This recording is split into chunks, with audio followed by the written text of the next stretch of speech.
জামাত কেন এনসিপি কে সাথে নিল, তাও আবার এতগুলো সিট দিয়ে? এনসিপি কে জামাত কেন জোটে নিল? এনসিপি কে জামাত জোটে নেয়ার যৌক্তিকতা অক্ষর অক্ষরে প্রমাণিত হচ্ছে।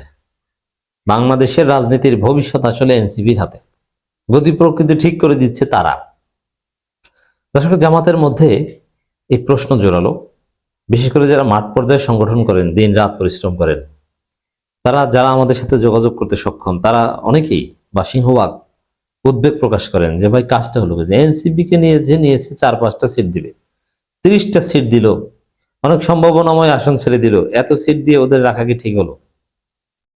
এটা অধিকাংশ জামাতের মাঠ পর্যায়ে কর্মীর প্রশ্ন। তা আমি জবাব দেওয়ার চেষ্টা করি।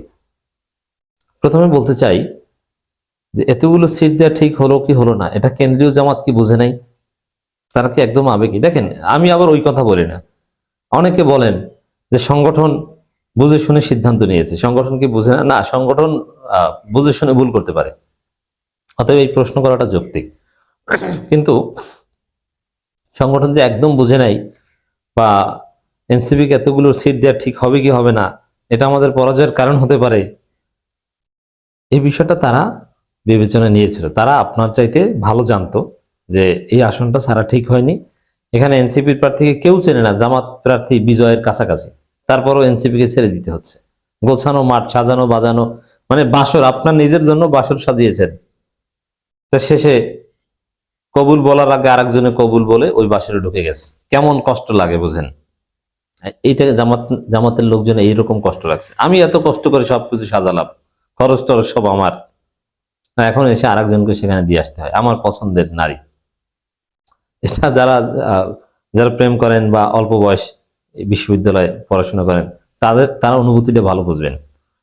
আর যাদের বিয়ে শাদী হয়ে গেছে, অনেক আগে বাচ্চা টাচ্চা বড় হয়েছে, তাদের কাছে এখন এগুলো পাস্ট, একটা ইমোশন থাকে, আপনারা জানেন। তো ওই রকম ইমোশন জামাতের লোকদের, এত কষ্ট করে সাজালাম আর সেটা দিয়ে দিলাম। কিন্তু না, জামাত বৃহত্তর স্বার্থেই তাদেরকে এতগুলো সিট দিয়েছে। এবং কেন এনসিপি কে জামাত এতগুলো সিট দিয়েছে, অক্ষর অক্ষরে তার যৌক্তিকতা প্রমাণিত হচ্ছে, আপনারা দেখতে পাবেন। আমি প্রথমে বলি যে জনপ্রিয়তা দিয়ে অধিকাংশ জনগণের সমর্থন থাকলেই যে ক্ষমতা আসা যায়, বিষয়টা এরকম নয়। জনপ্রিয়তা দিয়ে যদি ক্ষমতা আসা যেত, তাহলে গত 15 বছর আওয়ামী লীগ ক্ষমতায় থাকতো না, আর বিএনপি ধ্বংস হয়ে থাকতো না। কারণ গত 15 বছর বিএনপির জনপ্রিয়তা ছিল আকাশচুম্বী, মানুষ চাইতো, 70%-এর বেশি মানুষ বিএনপিকে চাইতো, 80% মানুষ কমপক্ষে বিএনপিকে চাইতো, বিএনপি জামাত জোটকে চাইতো। কিন্তু তারপরও ওই ঘুরে ফিরে আওয়ামী লীগ, এই 80% জনগণ কিচ্ছু করতে পারেনি। অতএব আপনার জনসমর্থন থাকলেই যে আপনি ক্ষমতায় চলে গেছেন, বিষয়টা এরকম নয়। অনেক বিষয় আছে, ক্ষমতায় যেতে কি লাগে। 5 আগস্ট না হলে আপনারা বুঝতে পারতেন যে হাসিনার পতন ঘটাতে হয়েছে। জনগণের ভোটাধিকার কায়েমের স্বপ্ন দেখতে পারছি আমরা 5 আগস্টের পর, আর 5 আগস্ট ঘটাতে কত কষ্ট হয়েছে আপনারা জানেন। তো এই জায়গায় সুষ্ঠু নির্বাচন নিশ্চিত করাটা এবং আপনার যে জনসমর্থন রয়েছে, ওই জনসমর্থনকে কেন্দ্র পর্যন্ত, ভোট কেন্দ্র পর্যন্ত নিতে পারা, ব্যালট পেপারে সিল দিয়ে বাক্সে ভরা এবং ওইটা সঠিকভাবে গণনা করিয়ে আপনার প্রার্থী যা পেয়েছে সেটা প্রকাশ করতে পারাটা যে কত কঠিন, এটা একটু চিন্তা করেন, তাহলে বুঝবেন যে এনসিপি কে কেন নিয়েছে। আপনারা দেখছেন যে জামাত সবচেয়ে জনপ্রিয় দল, জামাতের যৌক্তিক প্রার্থীদের বাতিল করে দিয়েছে, যদি আবার ফিরে পেয়েছে। এবং প্রশাসন বিএনপির প্রতি পক্ষপাত করছে, নির্লজ্জ পক্ষপাত করছে, দালালি করছে। তারেক রহমান তার ক্ষমতা ব্যবহার করে সাকসু নির্বাচন স্থগিত করে দিয়েছে। এখানে সুষ্ঠু নির্বাচন, সুন্দর পরিবেশ, জনগণের ভোটাধিকার, যৌক্তিকতা থাকলো কোথায়? মন চেয়েছে, নির্বাচন বন্ধ করে দিয়েছে। কিছু সন্ত্রাসী ছিল, ইতিহাসে আমরা পড়েছি, যে মন চাইলে মানুষ হত্যা করে, ভালো লাগে না, মন খারাপ, একজনকে ধরে নিয়ে আসে, একটা গুলি করি। এরশাদ শিকদার ছিল অনেকটা এরকম, মন খারাপ থাকলে হত্যা করতো, জবাই দিত, তারপর কুচি কুচি করে কেটে তার মাগুর মাছকে খাওয়াতো। মানুষকে কতটা পাষাণ, কতটা অমানুষ হলে এই কাজ করতো, এরকম আছে। তা এখন বিএনপির অবস্থা অনেকটা এরকম, যে মন খারাপ হয়েছে, যে নির্বাচন বন্ধ করে দে, ভালো লাগে না, কোনো যুক্তি নেই। সাকসু নির্বাচন বন্ধ করে দিতে বিএনপির যে নজিরবিহীন তৎপরতা, এতে কোনো যৌক্তিকতা নেই। যে ভালো লাগে না, বন্ধ কর, কেমন দেখায় একটু, বন্ধ করে দিয়েছে। তো এই জায়গায় সুষ্ঠু নির্বাচন করা যে কত বড় চ্যালেঞ্জ এবং কত কঠিন কাজ, আশা করি আপনারা বুঝতে পারছেন। তো এই জায়গায় সুষ্ঠু নির্বাচন নিশ্চিত করাতে এনসিপি কে দরকার, কারণ ইউনূস সরকারও তো বিএনপির কাছে অনেকটা অসহায়।